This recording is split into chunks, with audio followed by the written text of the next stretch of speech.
Hello दोस्तों, कैसे हो। एक स्टोरी बताती हूँ जिसमें एक परिवार है। माता पिता है, बेटा है, बहू है, बेटी है। सब हंसी खुशी रह रहे हैं।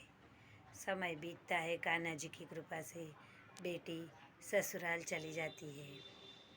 फिर वैसे ही दिन आगे बढ़ते हैं। सास ससुर है, वो घर संभालते हैं और बेटे बहू काम पर जाते हैं। लेकिन कुछ भी प्रॉब्लम हो तो लोग बेटी के साथ डिस्कस करते हैं। ऐसा क्यों होता है हमारे समाज में। आज भी आप देखते हो कि घर में बेटा बहू है, फिर भी कहीं माता पिता बेटी के साथ प्रॉब्लम सॉल्व मतलब बातचीत उसके बारे में करते हैं। क्यों ऐसा?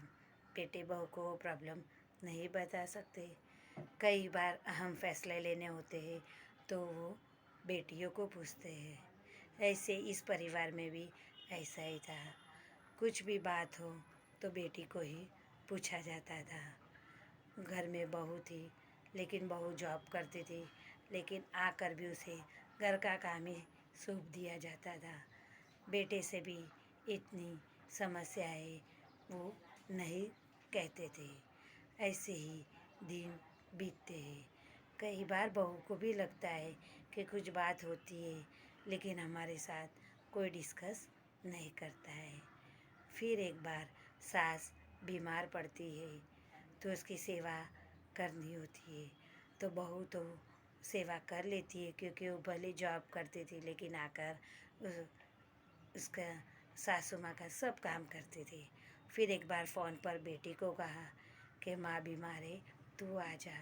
तभी बेटी ने कहा, मेरा घर का एक काम बाकी है, मेरा वो बाकी है, मेरे बच्चे स्कूल जाते। ऐसे उसने प्रॉब्लम बोलना चालू किया। इसलिए फिर माँ को समझ में आ गया कि जो है वो बहू है। बहू हमारे साथ रहती थी, फिर भी हमने कभी उसे वो मान सम्मान नहीं दिया। हमें कुछ भी हो तो हम बेटी से सलाह मांगते थे, लेकिन आज हमें ज़रूरत पड़ी तो बहू ही काम आई। बेटी तो अपने प्रॉब्लम लेके बैठ गई, मेरे घर में एक काम बाकी, मेरे घर में एक काम, मैं कैसे आऊँ। लेकिन फिर माँ को एहसास हुआ। सासू माँ ने फिर बहू से माफ़ी मांगी कि हमने तुम्हें गलत समझा। हमें कुछ भी हो तो हम पहले बेटी को बताते थे, लेकिन आप लोगों को नहीं। फिर बेटे से भी उन्होंने बात की और फिर घर में सब हंसी खुशी रहने लगे।